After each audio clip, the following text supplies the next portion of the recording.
우리 인간에게는 두 종류의 삶이 있습니다.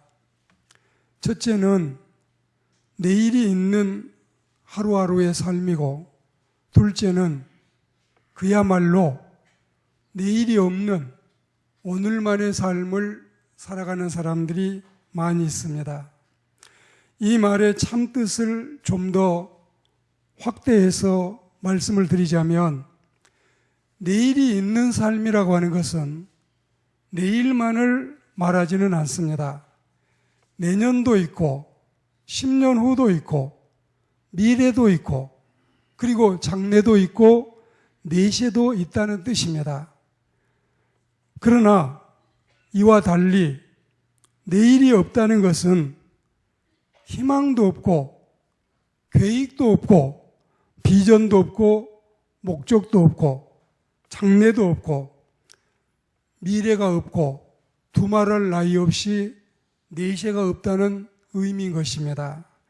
그러니까 내일이 있다는 것은 잘 다듬어지고 잘 계획되고 잘 정리된 규모 있는, 조절이 있는, 그리고 계획 있는 비전의 삶을 말하는 것이고, 내일이 없다는 것은 지극히 현실적이어서 아무런 계획과 목표가 없는 당일치기 인생, 순간 접착제 같은, 순간 이 진통제 같은 행복을 추구하는 삶을 의미하는 것입니다.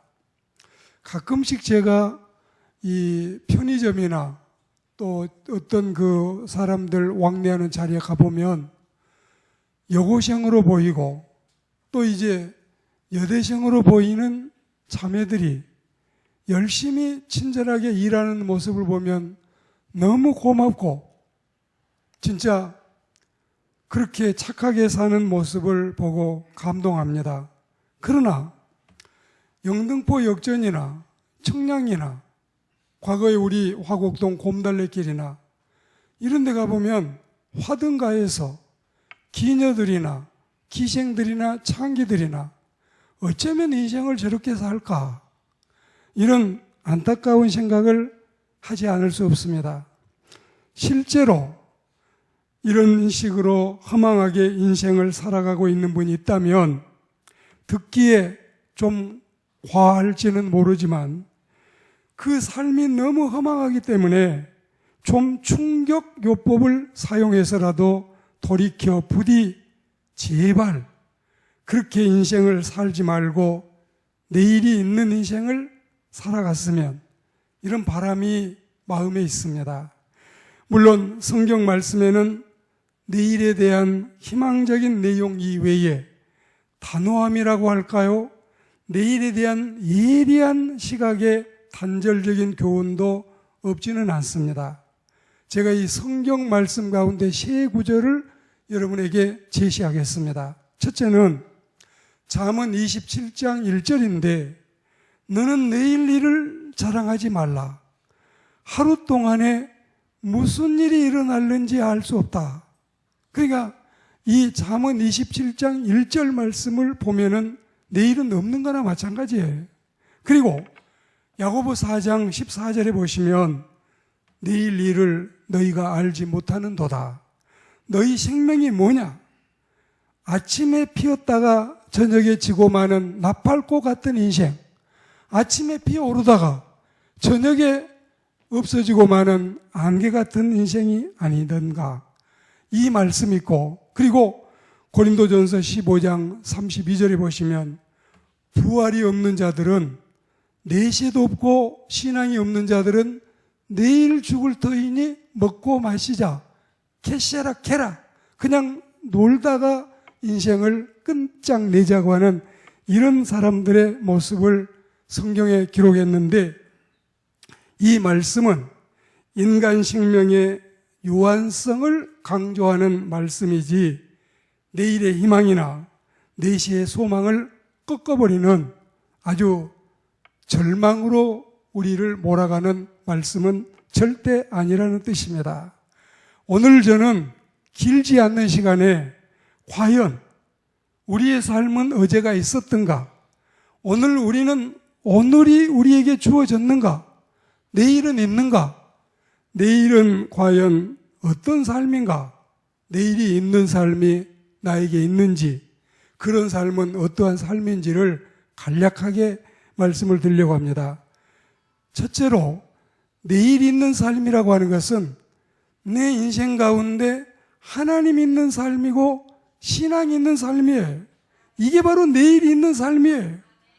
뭐 상호복음을 3년짜리를 붓고 청약을 붓고 5년짜리를 하고 7년 후에 낙찰계를 타고 이게 내일 있는 게 아니라 내 인생 가운데 하나님이 있는가? 내 삶 가운데 신앙심이 있는가? 이게 여러분 중요한 것입니다. 전도서 12장 3절 말씀에 세상 만사, 천하 만사를 다 말했으니 하나님을 경외하고 하나님의 명령대로 살아라. 이것이 인생의 본분이다. 이걸 성경은 우리에게 제시하고 있습니다. 내일이 있는 삶이란 내 인생 가운데 하나님이 주인이 되셔서 내 인생을 다스리시고 주관하시는 삶이고 나는 그분을 섬기는 신앙심을 가지고 사는 것입니다. 다 좋아요. 애인이 있어야 돼요. 직장, 이건 내 생명줄이에요. 그리고 주택, 겨울이나 더위를 피하고 추위를 피할 수 있는 이런 집이 우리에게 필요합니다. 우리에게는 다 있어야 되는 거예요. 없으면 안 되는 거예요. 그러나 하나님이 있고 신앙이 있고 나서 이게 필요하지, 하나님도 없고 신앙도 없다면 우리 진짜 허망한 거예요. 전도서 같이 허무 철학이 또 있을까요? 진짜 지난번에도 말씀드렸지만 라이브니츠의 낙천주의와 쇼펜하우엘의 염세주의를 비교해보면 이건 극과 극인데 전도서는 진짜 허무주의고 염세주의고 이거는 비관주의예요. 그건 왜 그러느냐? 하나님 없이 사니까 그런 거예요. 해 아래 사니까. 해 위에 살면 인생은 그렇게 각박하지도 않고 허망하지도 않고 무상하지도 않습니다. 충분히 살아갈 가치가 있고 충분히 살아낼 수 있는 저력이 우리에게 주어져 있습니다. 우리는 신앙이 있느냐 없느냐, 하나님을 내 마음 가운데 모시고 사느냐 그렇지 않느냐, 이게 인생의 성패를 가늠하는 가늠자가 될 줄을 믿습니다. 성경은 모든 인생사를 망라해서 우리에게 친절하고도 자세히 설명하고 있습니다. 특별히 전도서 말씀에는 생로병사의 모든 재반 인생사까지 숨기지 않고 적나라하게 풀어헤치고 있습니다. 인생이 이런 거다. 그러니 신앙 없이 살려면, 하나님 없이 살려면 최고 복이 빨리 죽는 거, 빨리 죽는 사람보다 더 큰 복은 아예 세상에 태어나지 않는 거. 이거 여러분, 이게 허무한 거예요. 이게 우리에게 장래가 있고 미래가 있고 내세가 보장되어 있다면 이거는 나에게 내일이 있는 삶입니다. 우리의 삶이 이와 같기를 원하지 않으십니까? 그러면 우리가 두 번째로 내일이 있는 삶은 무슨 삶이냐? 섬김 있고 헌신 있는 삶이 내일이 있는 삶입니다. 마태복음 19장 27절 말씀에 베드로가 주님께 묻기를, 선생님 보십시오. 우리가 직장도 버리고 가정도 떠나서 모든 걸 버리고 주님을 따랐는데 그럼 우리는 무슨 보상을 받지요? 대가가 뭐지요? 우리에게 허락된 배당금은 어디에 있습니까? 그때 주님이 말씀하시기를, 세상이 새롭게 되어 인자가 자기 영광의 보좌에 앉을 때에 나를 따르는 너희도 12 보좌에 앉아 이스라엘 12지파를 심판하리라. 말씀은 이어지고 있습니다. 또 내 이름을 위하여 집이나 형제나 자매나 부모나 자식이나 전토를 벌인 자마다 여러 배를 받고 또 영생을 상속하리라. 브라우닝은 오늘로써 내일을 빛내라는 유명한 시를 우리에게 남겼습니다. 오늘을 살고 있다 해서 다 오늘을 살고 있는 모든 인생이 다 내일은 있을 것이 아닙니다. 우리네 인생이 오늘로써 내일을 빛내려면 섬김 있고 희생 있고 헌신이 있는 그리고 봉사가 있는 삶을 살아야 할 줄로 믿습니다. 이렇게 사는 분들은 정말 보람이 있어요. 이 짧은 인생길을 내 행복을 내 향락과 내 오락과 내 쾌락을 위해서도 다 모자란 삶을 도대체 누구를 위하라고 뭘 하라는 거야? 그러나 그렇지 않습니다. 보십시오. 섬기고 봉사하는 사람들은 다 성실하게 재미있게 생의 보람을 느끼고 삽니다. 누가 자살할까요? 누가 스스로 인생을 포기할까요? 자기를 위해 사는 사람들이 그러해요. 여러분 곰곰이 생각해 보십시오. 다른 분을 섬기고 사는 사람들, 양로원에 가서 어른들을 섬기고 고아원에 가서 아이들 이불을 빨아주고 그리고 어려운 사람들을 돕는 사람은 진짜 절대로 생을 포기하지 않습니다. 살아갈 의욕이 꽉 차 있어요. 우리는 헌신과 섬김이 이게 바보들의 행진이 아니에요. 이거는 정말 영리하고 똑똑하고 명석한 사람들이 선택한 의로운 길임을 믿습니다. 진정으로 내일을 소유할 수 있는 소망스러운 삶은 주님을 위해 살고 이웃을 위해 사는 삶에 있습니다. 철저히 자기만을 위해서 이기적인 삶을 살아가고 있는 사람들은 내 자신만을 위해서도 부족한 세상에 왜 남을 위해 살아? 왜 바보 인생을 살아? 그렇지 않다는 것을 그가 150살이 되면 깨달을까요? 200살을 먹으면 비로소 알게 될까요? 두더지에게 천문학을 이야기하는 것이 쉬운 일일까요? 영적인 사람이 아닌 거, 거듭나지 못한 사람에게 영적인 이야기를 하는 것은 두더지에게 천문학을 강의하는 것처럼 어려운 일이라 했습니다. 진정 우리는 하나님의 이 진리를 깨달아서 하나님이 우리에게 허락하신 이 짧은 인생을 정말 가치 있게 보람 있게 의미 있게 살아보지 않으시겠습니까? 하다못해 남편을 위해 살고 하다못해 내 아내를 위해 살고 우리 부모님을 위해 살고 우리 자녀들을 위해서 사는 거 이게 인생의 보람이 아니겠어요? 아니겠어요? 우리 어머님이 재혼하지 않고 혼자 아버님과 같이 살면서 자식을 많이 낳았다 했지 않습니까? 엄마가 낳은 자식이 11명인데 저는 7번째인데 근데 이 어머니는 일찍이 세상을 떠나가시고 54살에 가시고 제가 군인에 있을 때 아버지 혼자 환갑도 되기 전에 혼자 되셨는데 이제 결혼하고 바로 제가 이 아버님을 모시기로 하고 결혼을 하자고 자매를 만나면 6자매를 만났는데 꼭 물어본 게 있어요.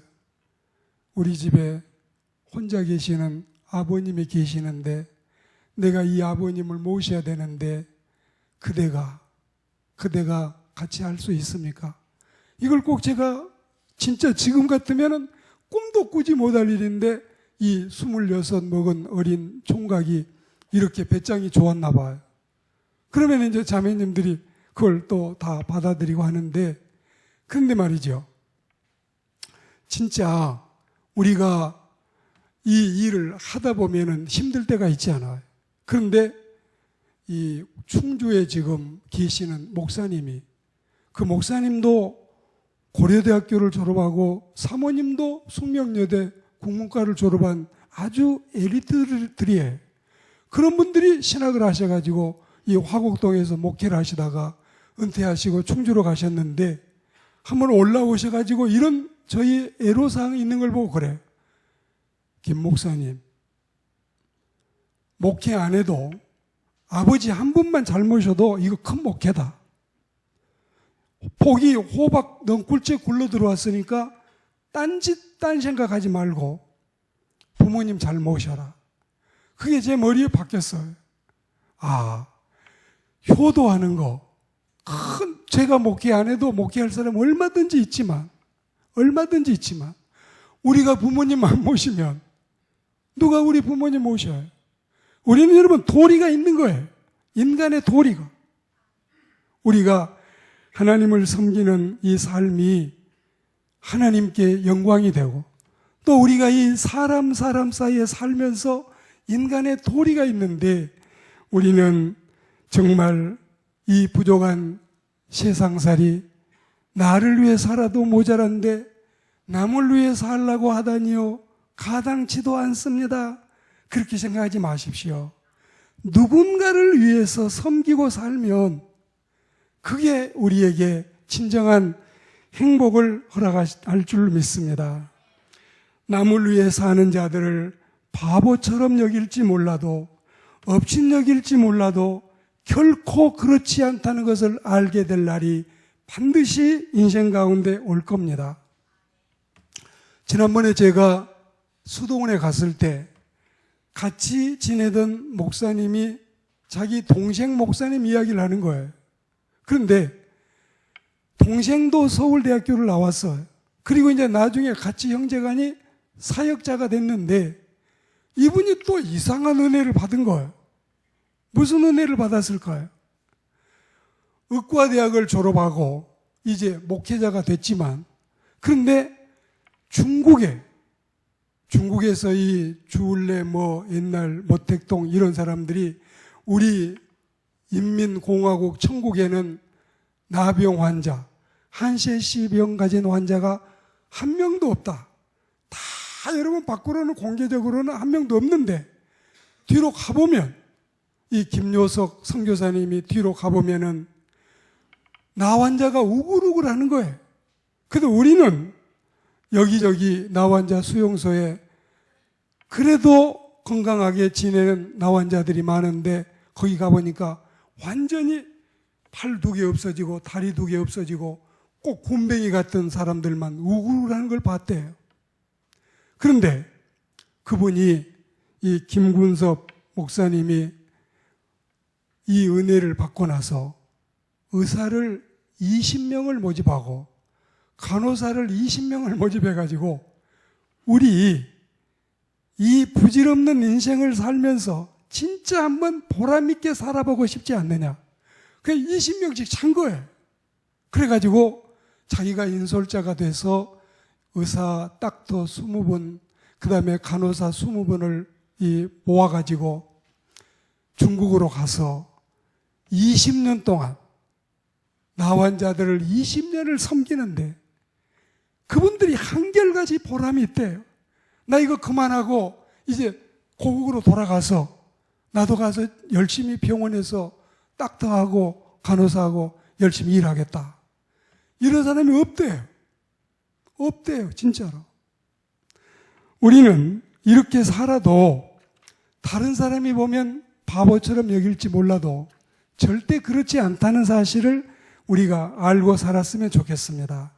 오늘 2가지를 여러분에게 말씀드렸는데 내일 있는 삶은 하나님 믿고 신앙 있는 삶이고 섬김과 헌신 있는 삶인데 한 가지만 더 말씀을 드리겠습니다. 3번째는 가서 다시는 더 이상 죄를 짓지 않는 삶이 내일 있는 삶입니다.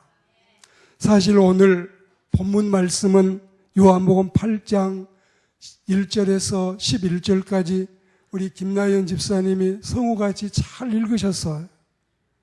그런데 여러분, 이 말씀을 읽고 나서 이 본문을 선택하고 나서 별로 자랑스럽지도 못하고 은혜스럽지도 않는 이 여인에 대한 언급은 피하고 싶었습니다.